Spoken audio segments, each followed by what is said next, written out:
this guy's garage. Like and subscribe. Oral questions. Questions orales. L'honorable député de Regina-Capelle. After 8 years, the Prime Minister is not worth the cost or the crime. The previous Conservative government reduced car thefts with common sense policies like tougher penalties for repeat offenders. The Prime Minister changed that and gave car thieves easy bail and house arrest. Under Conservatives, car thefts down by 50%. Under Liberals, car thefts up by 34%. And now he's being told at his fancy summit that his policies are the problem. Celeste Power of the Insurance Bureau said car thefts are up because, quote, profits are high and penalties are light. So when will the Prime Minister abandon their soft on crime approach so car thefts can come down? The Honourable Parliamentary Secretary for Public Safety.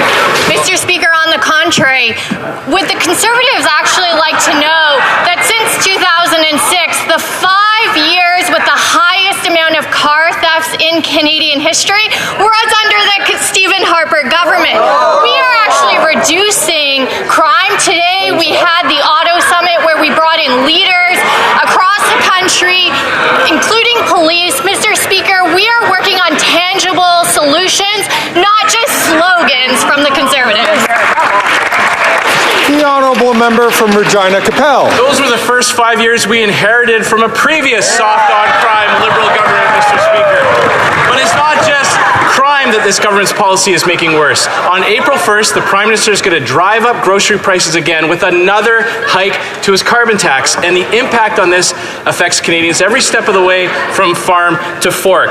Keith Warner, professor at the University of Guelph, said 44% of growers are operating at a loss presently, and 3/4 have difficulty offsetting production cost increases. Instead of driving grocery prices up even higher, why doesn't he cancel his plan to hike the carbon tax? The Honourable Minister for Innovation. Mr. Speaker, we will take no lessons from the Conservative who have no plan, Mr. Speaker. I guess their plan is to ask Jenny, Mr. Speaker. But on this side of the House, Mr. Speaker, we have a plan to make grocery to stabilize price in this country, Mr. Speaker. It's called competition, Mr. Speaker. Canadians at home understand that. They are the only one who are blocking the further reform we want to put, Mr. Speaker, because Canadians understand that we want stabilized price, we want more choice, we want more competition. On this side, we'll fight for Canadians at every step of the way. I think that they would have thrown those talking points out after this week when we learned, Mr. Speaker, all the relationships between Liberal staff and Loblaws, like Brian Topp and Don Guy, both who collect checks from Loblaws, and last year they met twice with the PM's Director of Policy. Or like Taya Backett, the in-house lobbyist at Loblaws. She used to have an office in the PMO. You could run a superstore with all the staff over there that have relationships with Loblaws. When will the Prime Minister realize it's not Conservative volunteers driving up grocery prices, it's the carbon tax, stupid?